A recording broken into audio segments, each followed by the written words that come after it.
Hey everybody, it's that time again where I get to share another Q&A I've gotten to do over the last couple of years. Right now we are moving into Giganticon from last year, 2023. Takes place every year in Killeen, Texas. This year it's the first weekend in October, so keep an eye on Giganticon.com for more details on that show. But last year I got to do two really amazing panels in the main room, and I got to do some cool stuff in the secondary room. But today I'm going to feature my discussion with Dodd. You know him as the voice of Wolverine. Has been since the first animated series in the 90s, but he's done so much more. We're going to talk about that. You're going to hear a great story about his brother. Stick around for that. It's like right in the middle. It's one of the coolest stories you'll hear. We talk about golf. We talk about the weather. I loved my time with him. Check out this Q&A from Giganticon 2023 with Dodd. I'm going to give you your mic, and then we're going to sit down and talk. Welcome. Oh, not talk. How's the show been for you so far? Pardon? How's the show been for you so far? How's the show going? Oh, beautiful. Getting to see It's and Sunday meet still, isn't it? It better be, because if it's not, my wife's going to be real angry that I'm not home yet. So We had flights from, the Netherlands, Netherworld to get here. Oh, really? Yeah, the airlines are just, they're broken. A lot of it's crazy right now because everything's so unpredictable. We saw stuff online driving down Friday of fans that were trying to get here from New York and couldn't because of the flooding, and JFK was completely shut down, and it's all insane anymore. Yeah. I like driving. I do. It's a bit far from Toronto to drive here. Well, that's why you got to get a Blackbird. Just have your own.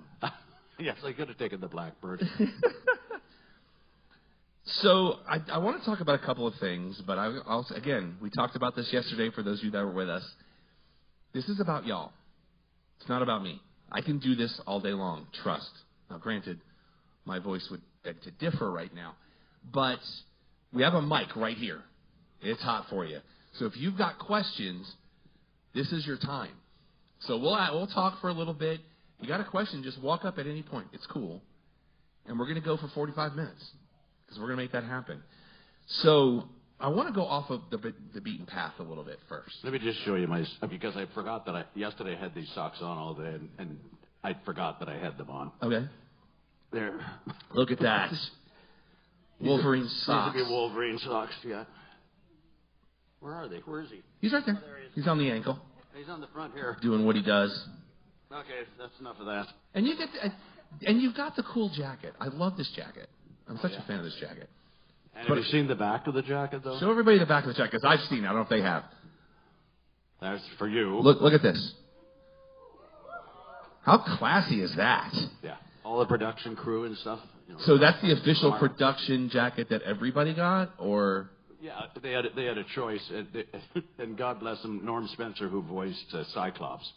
Whenever we were in the studio, we were beside each other, and Wolverine and Cyclops did not get along at all, So when we had the opportunity to order these jackets, you had two colors. It was Wolverine yellow with the leather, or X-Men blue for blue leather on the arms. So Norm and I we took our roles a bit seriously outside of the show and said, "So, Psych, what color are you getting? You getting Wolverine?" He said, "I don't think so. Who would ever want that?" So, of course, he ordered, X-Men blue.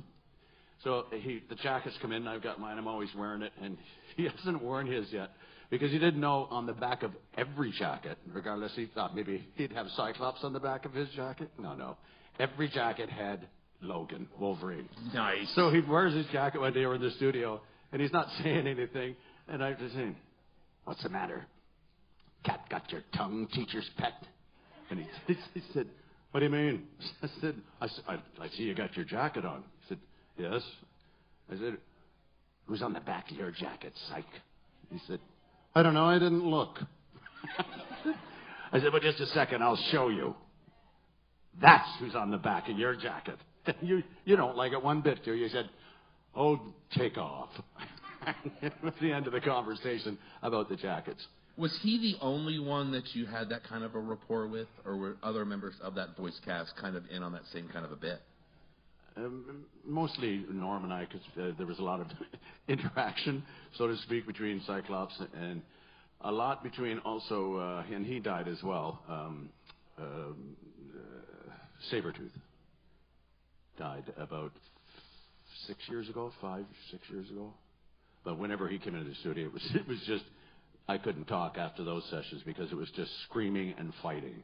And like all that is the Logan Sabretooth relationship. And both of us sounded identical when we're fighting because we're idiots and we're just fighting. And he'd go for like an hour and a half. And I was a singer back in those days too. Like, well, I still am. But I want to talk about that too. But there was no singing after those sessions. I could barely talk. But so, and everyone got along so fantastically. And in Toronto, when we went for the audition, no one knew who or what the X-Men were. We'd never heard of it. Really? Well, because I'm busy. I'm doing jingles and commercials, flying to New York and to Chicago to sing commercials about beer, bras. Literally, I did Wonder Bra for years. 2 scoops of raisins in a package of Kellogg's Raisin Bran. That's in my wheelhouse, yes. Yep. Oh, and just beer galore, every beer in the world. I flew to Chicago to do Molson X, which is a Canadian beer, and sang with, Richie Havens, who's a great singer. You know, here comes the sun, little sun. And he did the lead part, and all we did, I flew to Chicago to sing X says it about 8 times behind him. So, your musical career, you were in a band, Deja Vu. Yeah, Deja Vu. A lot of people may not know that. Talk about, is that being in a band, because vocally, because I am a vocalist as well, you have to be able to adapt to certain things. Do you feel that helped lead you to the voiceover work, or was that just a natural progression for something you wanted to do? I had no intention ever of doing voiceovers until I found out, as you said, I did Deja Vu, and we did 2 albums in New York City. And toured with Joe Cocker. When we're in New York, my brother the 2 of us did a rock opera called, in New York they changed the name to Rockabye Hamlet. In Charlottetown, Canada, we did it for 2 years. It was called Kronberg 1582, which was the name of the castle in Denmark. So Rory stayed there. I went initially to do the Broadway show, but I decided to do the rock thing instead. So we were down there recording our first album with Deja Vu, and my brother was there and happened to meet in the cast of this Rockabye Hamlet in New York was Meatloaf. Excuse me. That's from doing the screams. I've got some cough drops if you need. Meatloaf, and as a result, introduced him to Jim Steinman. So Rory is a really great singer too. He's about 5 years younger than I am, and he ended up going with Meatloaf and their backup singer on Saturday Night Live and touring the world for years and years. We're gonna go all the way tonight. We're gonna go all the way tonight. The backgrounds and stuff. And he did Billy Joel's album Uptown Girls, the song Uptown Girls. You've been living in your white bread world, you know that. Yes, sir. James Taylor albums. And so he was in the studio one night with Simon at 2 a.m. They'd been doing all Jim's demos for people like Meatloaf and Bonnie Tyler and different artists. He was a great writer, Jim Simon. For those of you who don't know, this is the guy that wrote most of what Meatloaf did. Yeah. And he's the guy that wrote Total Eclipse of the Heart. So Rory, he's in the studio, and it's 2 a.m, and Jim says before he did, hey, Ice. They call Rory Ice because he was from Canada. Ice. So he said, yes, Jim. Said, can you just do this thing? I'm doing this Bonnie Tyler record. Can you just do this part, the background part on it? Rory said, Jim, it's 2 a.m. I got to get home. He said, it'll only take you 15 minutes, Rory. His name is Rory. So he did. He said, okay. So he did the record. And I said 9, 10 months later, he was on the Grammy Awards with Bonnie Tyler, singing. And the first line, of course, the tune starts on him up at the top of the staircase coming down to the main stage. And Bonnie Tyler's down there facing the audience, like you guys. And Rory's way up in the beam somewhere. And he starts to turn around every now and then. She sings like a little bit. Turn around, bright eyes. beautiful record. It just went 1 billion views on YouTube. Just this past week, I saw that. And Yes. Rory texted me. So Rory's back at home now. Just left New York and stuff. So yeah, music was a huge part of our life growing up, and I had no intention of doing voiceovers until I did a commercial doing the voiceover. They wanted someone to be a sergeant, like for Chrysler. So there was 4 of us singers there, guys. This marching soldiers, supposedly. Who's got all the 4x4s? The gravel voice, that was me. They chose me. And everybody else, Chrysler's got the 4x4s, sound off. No, that whole thing. Yeah. Yes, you're hired. You're in a military town, Yeah. so you get, it's like the knee-jerk reaction thing. I know. That counts, and I'm counting it. All right, we're good. So all of a sudden they got this. The girl, Gura, Karen Gura, was the casting agent for the guys from the States who came into Toronto to search for the voice of Wolverine and Rogue and Beast, etc. They'd been all around, but they were looking for people with theater. When I did theater with my soldierman, my brother and stuff, and TV series I had for 5 years, who syndicated worldwide.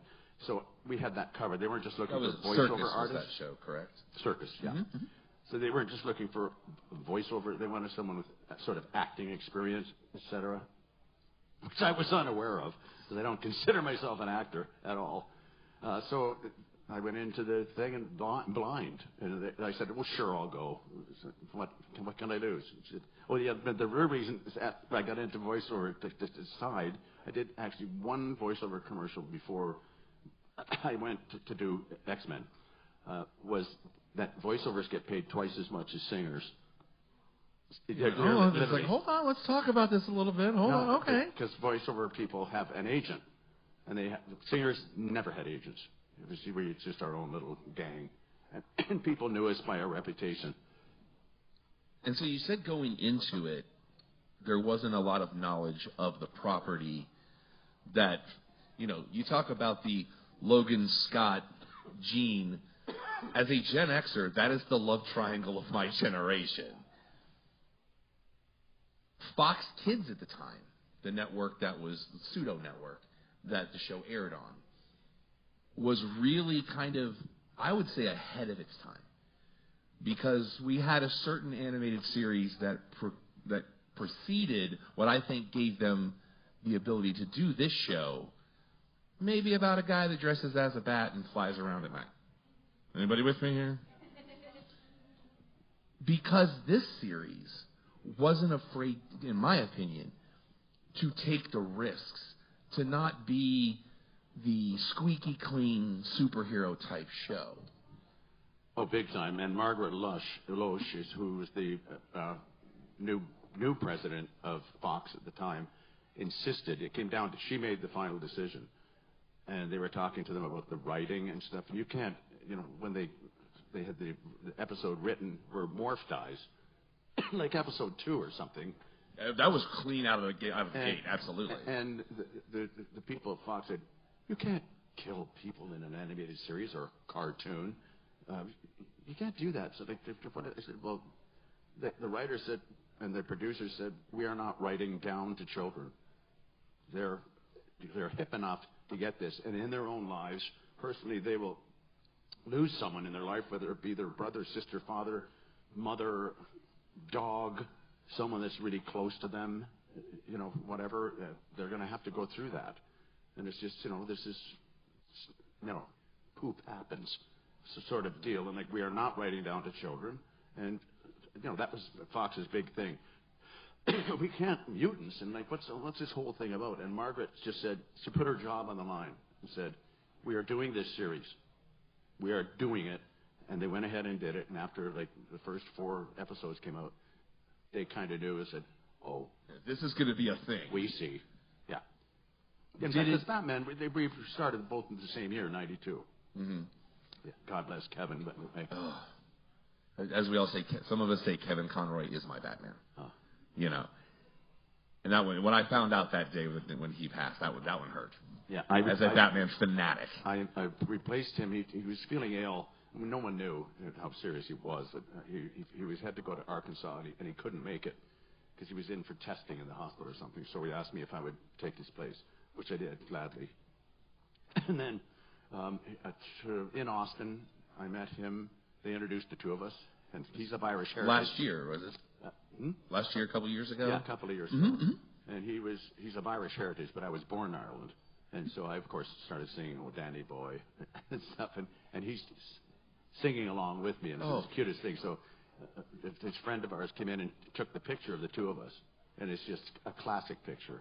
And he died 3 months later. It was just so sad. But I'm so happy that I got to meet him. So as the show starts to take off, did you feel compelled to go back and do more research, or did you just want to roll with the scripts as they were? Do you feel that would have changed it for you if you knew some more of the backstory and things like that? Oh, I checked them out. I checked out a couple of comic books and stuff.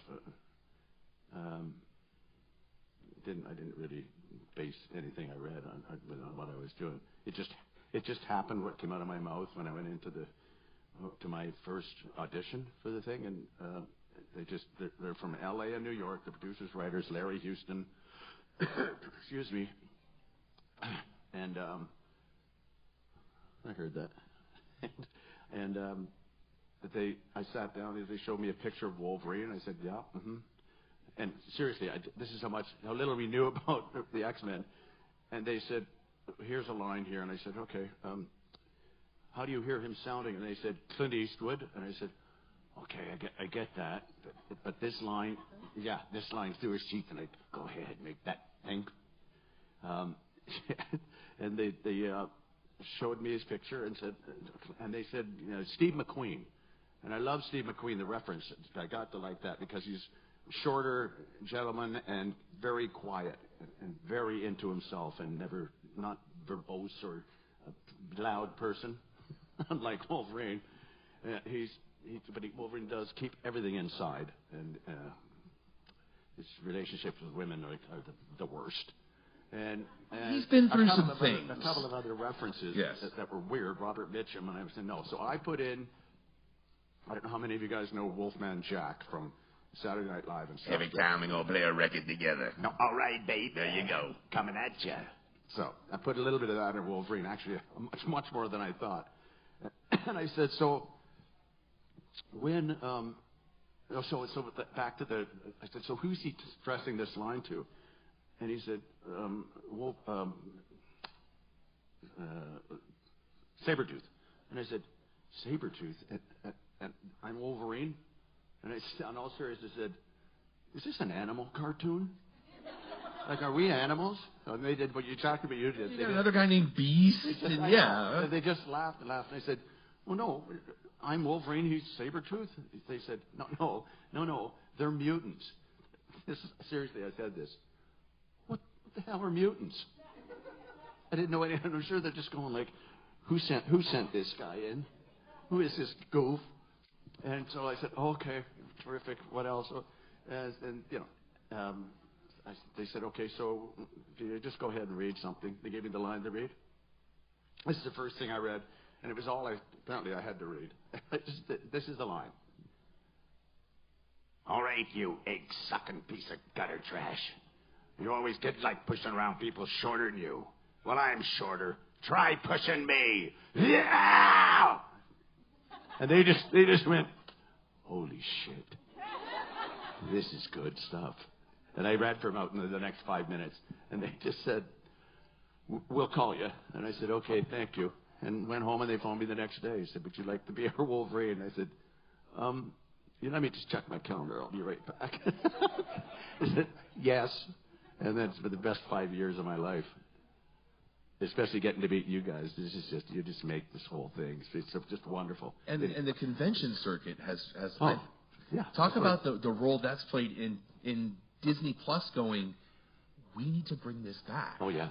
Because we were just before COVID, we just started about 5-6 years ago, whatever.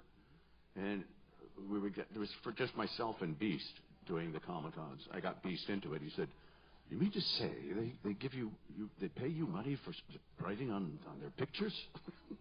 I said, I didn't know. I've only done one at that point. Oh, yeah, they do. Well, and that's the story that I've heard, that particular story, like from other people too. Like, we didn't know that this was a thing. Oh no, you no. know? It was, and so George just fell in love with it, the people and stuff, and then gradually we got more of us.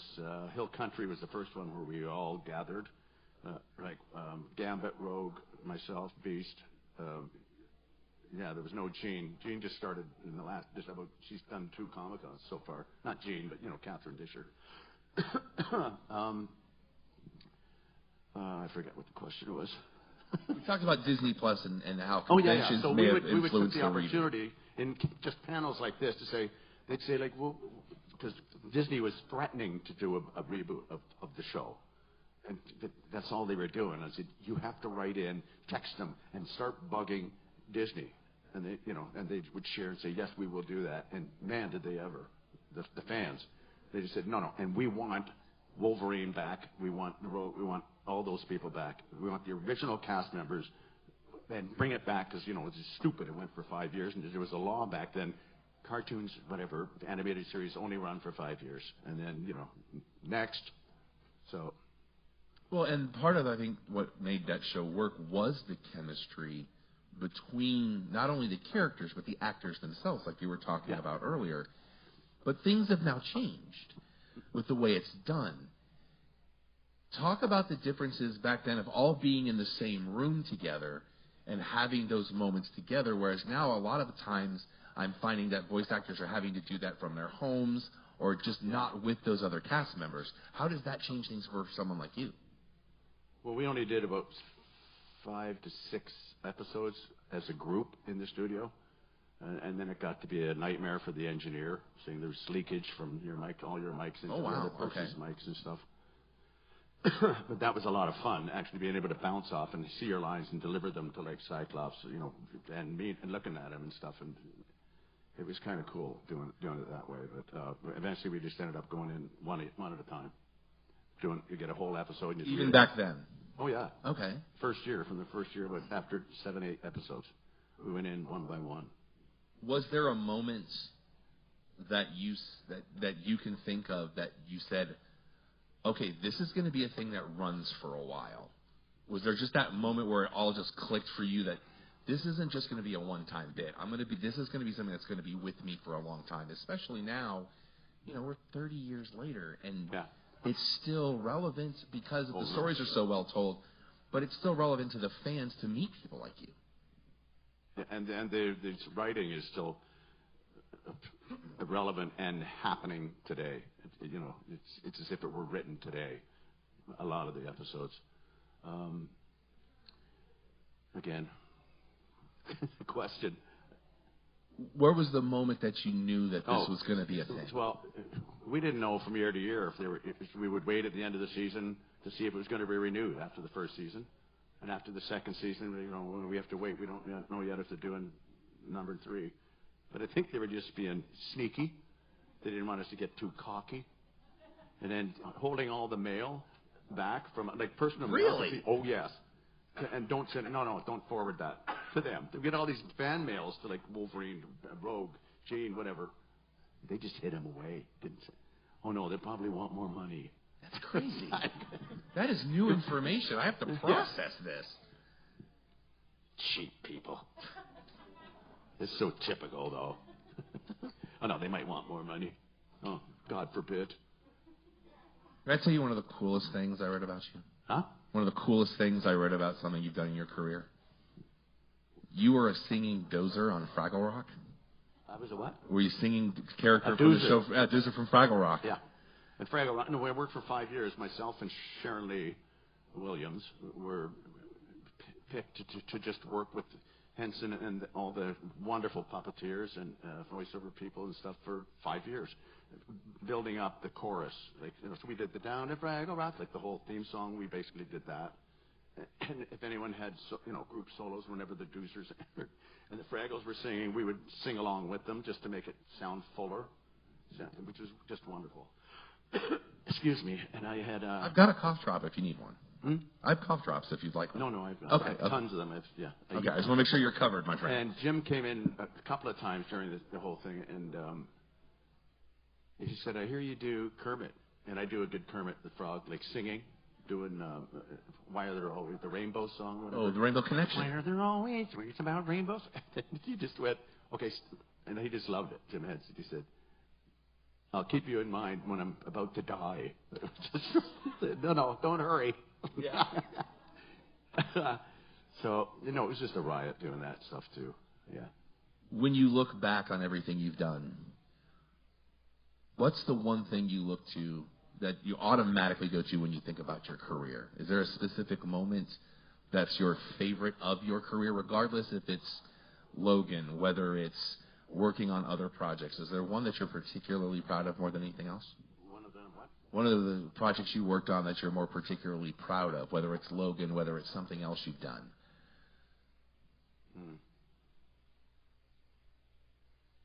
They're all different. Like the recording industry is totally different, and music's my love. Period. Been doing it since I was 5, singing at funerals and weddings at 5 years of age. An Irish soprano boy. So like singing and the TV show, the circus show was like actual circus acts with Ringling, Barnum and Bailey, like circus acts, and we had 6 dancers and production numbers. And this stuff, Fraggle Rock, was a blast. I mean, meeting Jim Henson was like, where am I? Pinch me. Like this is my life now, right? This is just silly. Wolverine is a huge peak in anything that I've done, and the thing that's lasted longest, 30 years, is just hello. That doesn't come along every day, and no one. No voice artist gets a character like that. Is so odd. So you're so lucky to get something like that. And it's definitely luck that you're in the right place at the right time. And like, I don't know who they are. Why would I audition? Just come in. Okay. What do you do to get away from it all? What are the kind of things that you like to do in your spare time? Oh, I drink my face off. Hey, you know what? That's fair. That's fair. Oh, I do. I do. Well, not, I don't drink it right off. I just leave a part of it on there. That's fair. Yeah. But any hobbies that you have that you like to be involved in? Golf, period. No, but growing up, I played up to junior C hockey. So I lived in a small town, 3,100 people in Port Dover, where Red Kelly, if you played for the Detroit Red Wings, was from that little town.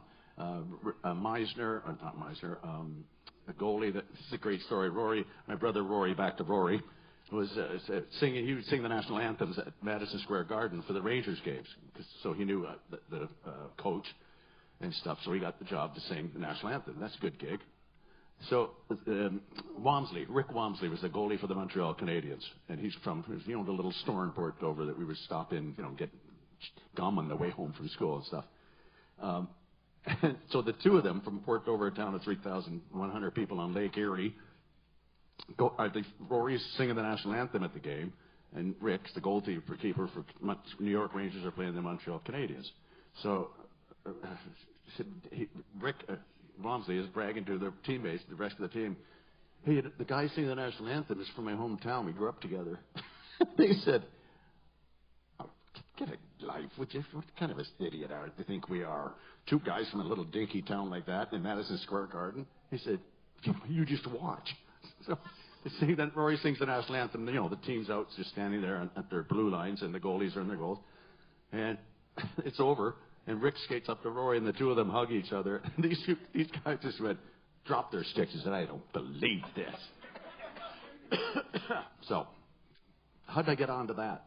We were talking about what you like to do in your spare time. Hockey. Mm-hmm. I grew up playing hockey and baseball, and singing and golf now. Golf in the last 20 years. I tell people I don't play golf. I hit golf balls because it's 2 completely different things. Oh, I know. But golf is that thing that you can just do. As terrible as I am at it, it's the one thing I do that I'm like, I don't feel like I'm competing against anybody, and it's a beautiful day, and I'm out here on the grass. And after it, you get to go to the 19th hole and drink. There you go. You wait until the 19th hole? We have a 19th hole. Because we have carts that come around the path and bring drinks. God, no, we don't have that. Oh, okay. No. And in Texas, you have a very small window to play golf. Because it goes from Arctic Circle to hatching baby chicks, almost like overnight out here. So you've got like a 6-week window. So we do a lot of these virtual golf-based things. And we go and hit those. Oh, we have one up near me that's fantastic. No, that's like hitting a wall. That's really what you're doing. No, it's like so hot here now. 95, 3 or 5 or whatever it is here. And when we left, the leaves are turning color. It's the beautiful colors that they turn in Canada. Yeah. The leaves, and they're falling off the trees, which, that's a lot of work, raking those things up and piling them and dragging them out to the front so they can be vacuumed up by a truck. But it was 68 degrees when we left Toronto. We get there and it's 93. That's actually nice and cool for us. Which? In August, in August, I live in Dallas. In August, we had 2 days where it did not hit triple digits. And those 2 days, I was in Pittsburgh. So I have no reference where it's, 78 degrees, and then I get off the plane in Dallas, and it's literally 110. And your body goes, this is not normal. No. And I've lived in Texas almost 30 years, and you never get used to it. You just don't. Oh, no. And then we get to the winter, and it's like, you'll have like 3 days where everything ices over. Oh. This state is this weird. It's a weird weather vortex is the only way I can describe it. And like we'll have a horribly hot summer, and then this winter y'all get ready because y'all know how this goes. We're gonna have a brutal winter, which I've got a fireplace. What's cool. A brutal winter to you? Teens probably. That's spring for you guys. Yeah. I don't mind the snow. It's when the ice happens. Because my wife spent time in Albuquerque, so if something has to happen and it ices, she gets the keys. Like I said, I grew up in South Florida. We have 4 seasons. Early summer, summer, late summer, next summer. That's the list.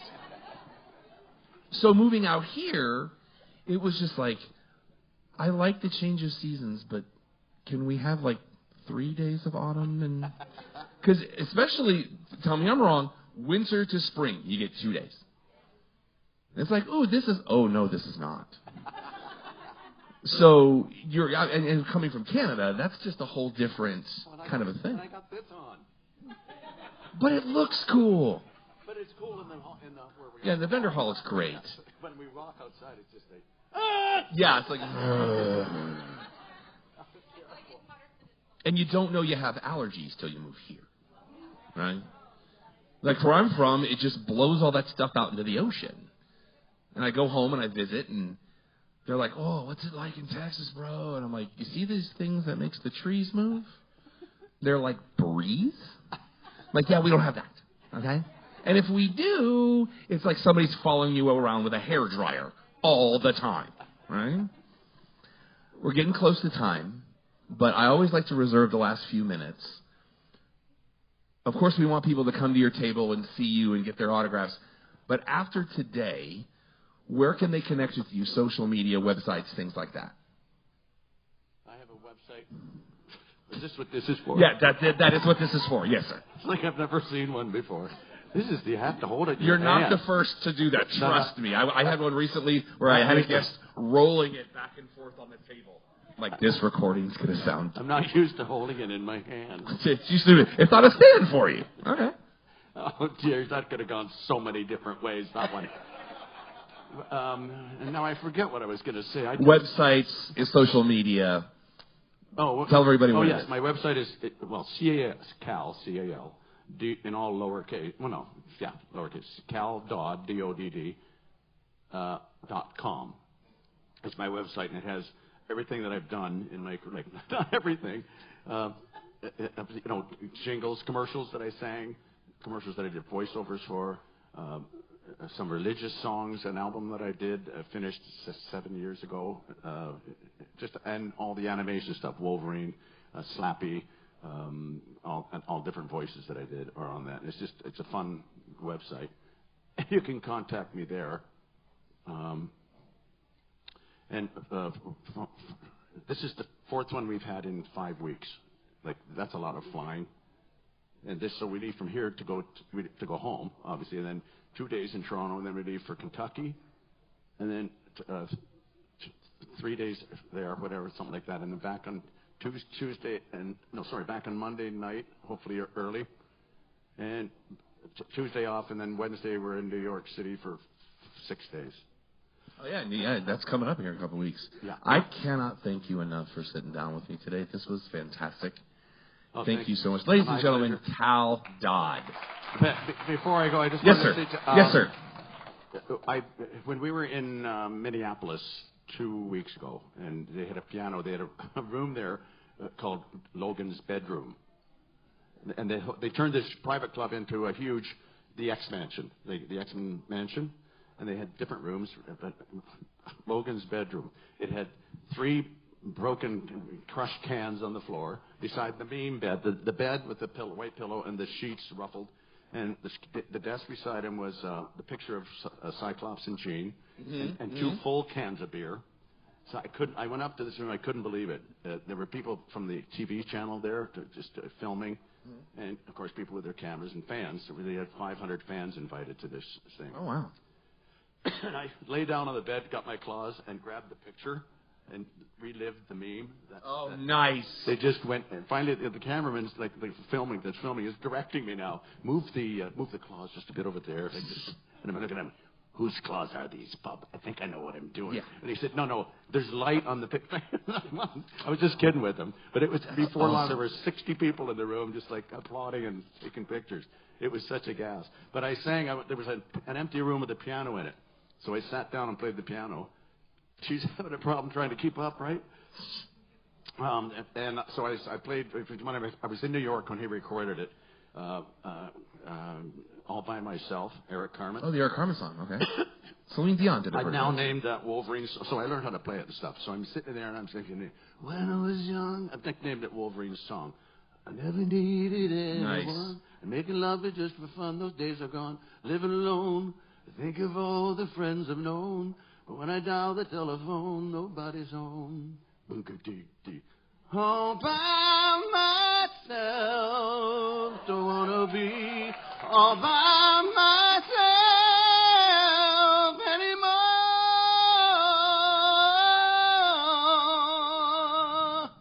And yeah.